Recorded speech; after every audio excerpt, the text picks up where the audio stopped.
law firm ENS Afrika conducted a probe into IT company EOH and tender irregularities involving the public sector during the hearings of the state capture inquiry.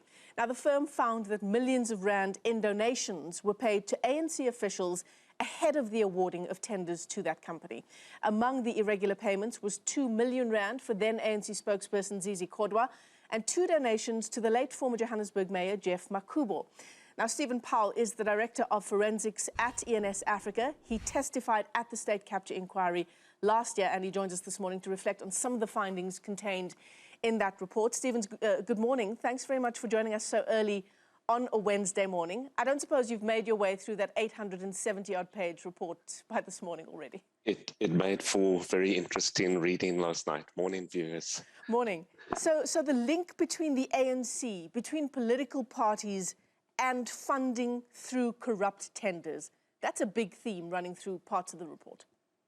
Yes, absolutely. It forms part of quite a nice body of work dealing with procurement in the public sector, and there are some recommendations for amendments to the political funding legislation that was recently introduced. And there are a plethora of other recommendations to curb abuses. I'm very excited. It made for excellent reading. I must admit, I've speed read through the document to try and just cover the entire document, which is more than 840 pages last night. But I think it's been a mammoth piece of work, and there are some really solid recommendations that have been made. Yeah. You're a better man than me. It's incredibly dense reading. But I wonder, you know, as we unpack some of the findings in the report, insofar as political parties and funding through corrupt tenders is concerned, perhaps just remind our viewers, please, Stephen, will you, about the testimony that you gave at the state capture inquiry last year? Certainly. What we identified, and I think it's important to emphasize that EOH was one of the companies that cooperated fully with the Commission and opened itself up to exposing what had happened and highlighted the corruption that had been identified by the ENS Afrika investigation. And I think that transparency is what the Commission is looking to encourage. And one of the recommendations they've made, which we'll talk about in a few minutes, Michelle, is that they've recommended DPAs, deferred prosecution agreements, for companies that cooperate and remediate the issues that were identified. But what we found when we did the investigation, we did a comprehensive email review of millions of emails between the entity and government officials like Jeffrey Makubo. And what we found is that in many instances, some of the corrupt former employees of EOH would draft letters of award to Jeffrey Makubo, and they would email it to him for him to sign and send back to them, awarding them tenders of millions of rands. And what we found is that on many occasions, when tenders were awarded to EOH, the normal procurement process and public tendering process was often bypassed, and work was added to prior tenders that existed but should have been renewed and should have gone out to a fresh competitive process. And so competitive tendering was avoided, and many of these awards were made shortly after a request for political donation. And what we also found is that political donations were not made directly to the ruling party. What happened is the donations were made to a middleman entity, and the Commission has named the entity Mfundi Mobile. And what the ruling party would then do is it would submit election campaign expenses to this middleman, who would then pay the expenses. So in the books of EOH, this wouldn't have been recorded as a political donation, and it was concealed. It was hard to find. And that happened quite extensively. So given, Stephen, what you've just said about Mfundi Mobile, for example, that expenses would be submitted directly to Mfundi Mobile to pay, essentially. This could not have been something that the ruling party, that the governing party, was not aware of then. Yeah, absolutely. I think that is a problem, and that's one of the things that the Commission has sought to expose and hopefully address through some of the amendments that are recommended by the Commission's report. You also talked about the late Mayor Jeff Makubo twice asking for and receiving donations from EOH.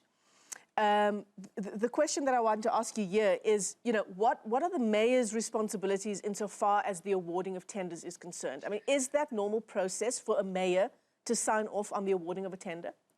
No, absolutely. The mayor should be removed from the process, and the executive officers of the organization, the procurement teams, etc., should play a greater role.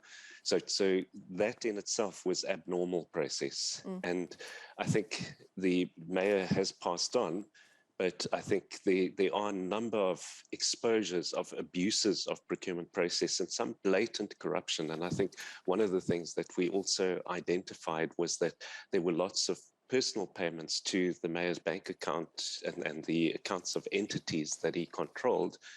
And when the payments were made, the balance would be either close to zero or it would be in overdraft, and it would get substantial cash injections from one of the senior officers of EOH at the time, a former employee that has been reported to the Hawks.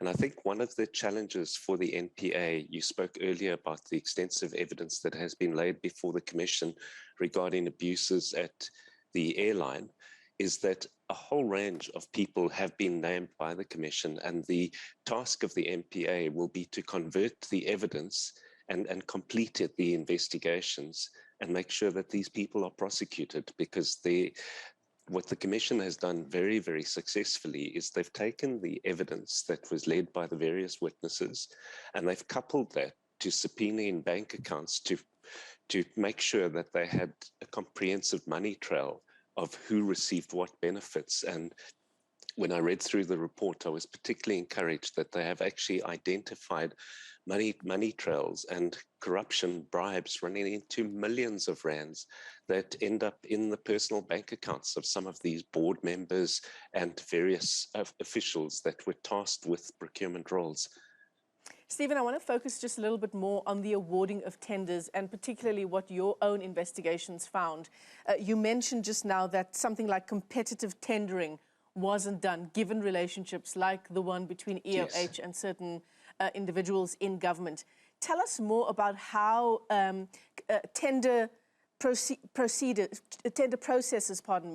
were circumvented in so that particular companies could benefit. I know one issue is that these companies would get advance notice, or they would get more information than their competitors in terms of what a tender entailed. That's exactly right. So they would get additional information, and often information about tenders way before they were publicized.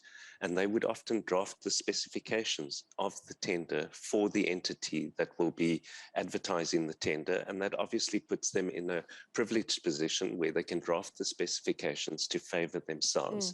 And then we have a number of evils in procurement, and the first is sole sourcing, and we also refer to it as confinement of tender, where the tender doesn't go out to general competitors, it goes out to specific entities, and in some instances where it is sole sourcing, the officials will then motivate that they are the only company that has the specific technology or expertise that can provide the service.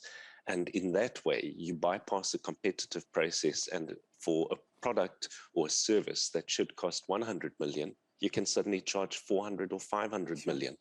So this comes at great cost to the consumer and to the public at large. And so the confinement and sole sourcing is something that was abused. Normally what happens with tenders is they run for a duration of 3 to 4 years. National Treasury has rules in place that, if you are going to extend the tender, you're not supposed to extend by more than 20% without authorization from National Treasury. But in many instances, tenders ran for 10 years, 12 years. And what would happen is new pieces of work would be latched onto an existing tender, even though the new work had nothing to do with the original purpose of that tender. So there were a whole range of methods that were used to bypass irregularities. And then I think what also came into play, and you mentioned the benefits, the largesse that was shown in terms of financial payments that went to Zizi Kodwa, there were a number of key, prominent, influential individuals who also would be called on to assist the company, when it looked like tenders were not going the way of the organization, then some of these corrupt former employees would write to their friends and associates and convey to these people. There's an individual by the name of Patrick Monieki that I testified about at the commission, who would then be asked, hey, Pat, this tender seems to be going against us. Is there something you can do? Can you talk to our partners? And in some instances, the email would be so blatant to say, there's a quick million in it for you if you can assist. Sure. And so there was a lot of use of influential middlemen, intermediaries, to influence. And that's something that needs to be addressed as well going forward in terms of the procurement roles. Sure. And I see one of the recommendations is really to enhance the procurement profession with professional expertise. Stephen, we're out of time, but I want to ask you to comment on two issues. You just mentioned the recommendations there now. But, you know, you talk about the role of the NPA now, given what this first part of the State Capture Inquiry report says. But given the kind of information that you were able to find when you did that forensic deep dive into the relationship between the public sector and government entities, surely the NPA has had more than enough, even before this first part of the State Capture Inquiry, to act by now. I think we've got to be fair to the NPA. It is a massive task to take this huge amount of evidence and convert it into successful prosecutions, because, you know, just the ipse dixit, the words of witnesses at the commission, is not a normal criminal trial.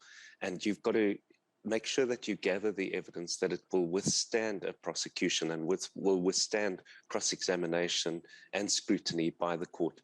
So it is a monumental task, and I know a lot of frenetic work has been happening in the background, and I do hope they target the low-hanging fruit. There are countless individuals. I think I counted at least a dozen individuals that it should be relatively easy to get across the line with successful prosecutions. And I'm certainly holding thumbs for that. Can you very quickly comment on the recommendations insofar as this part of the report is concerned, Stephen? You did talk about deferred prosecution agreements as well for companies. So, you know, they've mentioned bringing in deferred prosecution agreements, which is something that is going to be vital. The Americans, the US, the UK have successfully used these types of incentives to companies to get them to cooperate and self-report corruption. That also requires companies to create anti-corruption programs and to have adequate procedures to prevent fraud or corruption. And so those recommendations are particularly encouraging. And I think the other one that I want to highlight that I'm particularly excited about is the creation of the new anti-corruption agency, which I think is going to be invaluable. So it talks about establishing an independent public procurement anti-corruption agency, PPACA. And I think that body will, if they copy what the Americans and the British have done with dealing with companies that get involved in corruption, it will send a strong deterrent message to organizations that even consider bribing state officials in the future. Stephen Powell, thanks very much indeed for helping us unpack that part of the State Capture Inquiry report. He's Director of Forensics at law firm ENS Africa. They conducted a probe into tender irregularities involving the public sector. Stephen, thanks very much indeed.